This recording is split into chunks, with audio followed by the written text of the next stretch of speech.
directly just drop them in the mail. I just wanted to mention I was humored at one point. I didn't find it overly humorous in any other points particularly, but why should humor be a part of it necessarily? But I was wondering if you knew the meaning of ska, S-K-A. The music?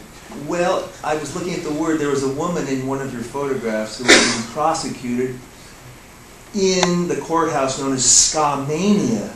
And I thought to myself, if there's too much of something, sometimes the word manic or mania comes up, and Ska-mania, some deeper level might be playing a joke, so I hope it's got that humor and we should dance reggae. But it's indigenous to Jamaica, and of course there's so much partaking of herbal substances in Jamaica, so I thought, is it an ironic courthouse appearance that would be construed in a place called Ska-mania to show you the deeper level of, humor coming from the unknown realms? I realize that's not a question, but... I don't think there was any humor in that. There was zero humor in Skamania County at 9 o'clock on Thursday, I can tell you that. Zero humor. Hi, my name is Magic, and I'm Executive Director of Grandma's for Ganja. It's a women's advocacy group to legalize cannabis across the board, and I've been following Sunil's, what do you want to call it, your adventures. And so, one of the things I was curious about, I noticed that you mentioned that cannabis was introduced by East Indians. And seeing as Grandma's for Ganja is based on the Indian term, would you fill me in on that? Can you tell us a little bit? Yeah, it's just, in the dissertation I go a little bit more details, but India is known in the literature as the oldest cannabis culture, having been extant with religious texts dating back 3,000 years document its calling a reference to it as a holy plant, providing relief from tension and distress. And it's close to the geographic origin of the cannabis plant too. There's probably a couple of geographic origins of the different strains. One was in the Himalayan region and one in Central Asia, Afghanistan area. And so I think that it just happened to be kind of at a convergence point with cannabis and had incorporated into their religious customs, medicine, and Ayurvedic tradition. It goes back quite a long time as well for certain conditions, including the ones that we use it for today. So they just brought that culture along with them. Little did they know that it would become a source of contention.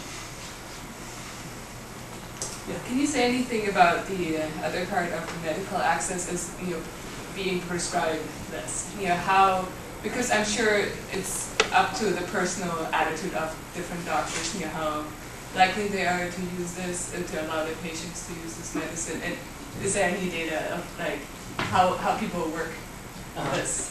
Well, the data is that I've been able to collect some national information that maybe 8,000 physicians, 7,000 to 8,000 physicians have actually written, documented, have done authorizations for patients to use medical marijuana in these various states that it's allowed. So that's about 1% of all doctors in the United States. That's a small figure. But I think what's missing in that region, even though there is a growing institutional support in the professional medical organizations, as I listed earlier, there's not a lot of standards for practice. There's not an academy. There's not like a board that sort of educates doctors on this. And I don't know about you, but in my medical training in the first 2 years, we hear hardly anything about potential medical use. We hear about it a little bit here and there. So there's an education gap that needs to be sort of filled. But as it is right now, the physicians who participate on their own have educated themselves. They're going into the literature. And they make an authorization, which is completely protected at the highest levels of the federal law. Patient-physician confidentiality. They're allowed to discuss anything they want. They've particularly looked at this issue. So it's completely legal. It goes on. It has to be a written authorization that's part of the medical record that discusses risks and benefits. So I was wondering what the prospects are for the next step. Specifically, I wanted to ask about whether there's controlled trials going on that kind of bridge the legal gaps. Is anybody testing Marinol versus inhaled cannabis? Are we comparing inhaled cannabis Marinol, and Schedule II opioids for the relief of obtained so that we can really look at a level playing field on whether things work? Is there any prospect for those kinds of studies? Good question. I've reviewed the literature, and interestingly enough, there are current studies going on right now, and there's past studies that have occurred, and there are future studies planned. So all three categories are there. Right now, there's a study at UCSF looking at patients who are using chronic opioids, and if they add cannabis onto it, whether they reduce their opioid levels. This is something Dr. Abrams is looking at. First time, I think, that particular combination is looked at. Previous studies have been done in cancer patients, looking at the comparison of dronabinol versus smoked cannabis, all from the Mississippi farm supply, and there've been pretty solid, reliable controlled trials that have looked at that. Like I said, I think like 20 have been done. Most of them in the cancer patients.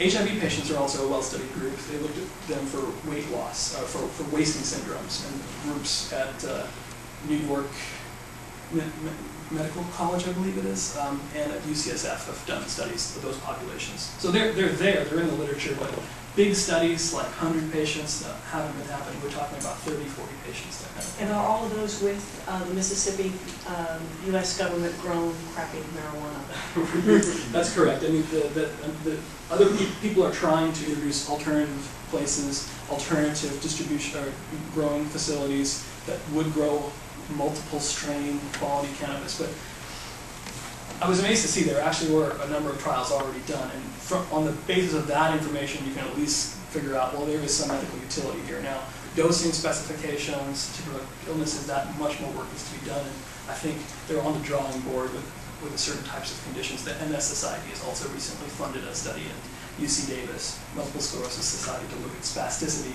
And the National Multiple Sclerosis Society says this is the bottom line study. We want to do the bottom line study of these patients. Though, I should also mention that GW Pharmaceuticals, which Dr. Russo is involved with, they have conducted studies with their sublingual spray, which is a cannabis extract, and found very strong improvements in MS patients in large trials with spasticity and urinary urgency and sleep, these kind of indications. So whether that's going to translate directly over to botanical cannabis is a different matter. We have to be more rigorous about that. Yeah. I was curious, I'm sorry, with physicians that may not want to authorize a note or may not understand about the benefit of this medicine, some of it may be government letters that they've received or their insurance companies, that sort of hindrance from the companies that they might work for.